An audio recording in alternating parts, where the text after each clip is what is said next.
Hi Mortgage Heroes, Andy Cruz here in Business Development, and this is Monday Mortgage Minute.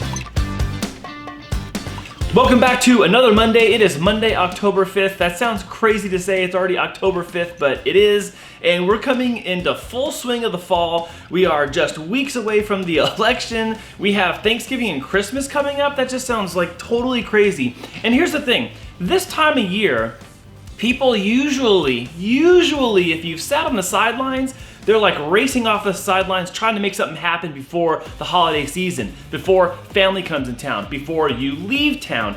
And man, isn't this year so much different? We're reevaluating all those things. We're reevaluating what that looks like to have Thanksgiving and to have Christmas, and whether we go somewhere or we don't, or whether the places we normally go to that are out in public are gonna be open or not. Like, this is just crazy different than all the years past. And the same can be said for the mortgage industry as well. Normally around this time of year, if you haven't already bought a house and it was your plan to buy a house, you're out there trying to rush and get one because you want to get into that home and moved in so that you can have your first holiday in your new home. Well, we have a lot of inventory challenges right now and way more buyers than we do sellers. That's putting a crimp on that process and those hopes and dreams of people who are looking to buy in 2020. Now, I'm not saying that you can't buy in 2020. It's just a lot more difficult than it has been in years past.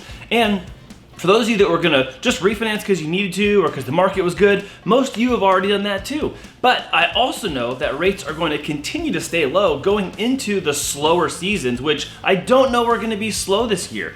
With the rates being as low as they are, with the volatility in the political landscape and the uncertainty of what's gonna happen in the marketplace, I really think rates are just gonna have to stay low in order to keep us going in some sort of positive direction when it comes to housing.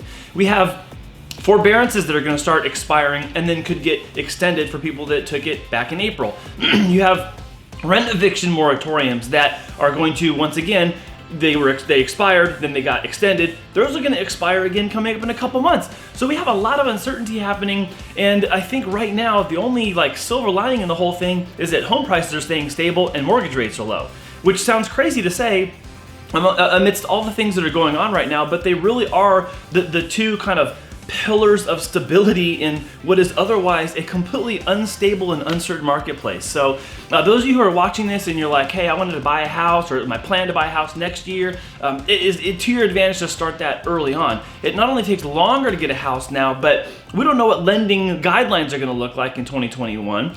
And if I had to put my money on the line, I'd say that refinancing is going to wrap up in the next couple of months, maybe spill into 2021 a little bit. But once we get into the new year, I'm not sure what rates are going to do, number one. Even if they do stay low, most people that would have and could have refinanced might have already done it. So I think we're getting primed for a really heavy purchase-centric market in 2021, and I think we're going to start to see some glimmers of that here in Q4. So that's all I got for today. I hope you guys have an amazing week, and thank you so much for joining us for Monday Mortgage Minute. We'll see you again next week.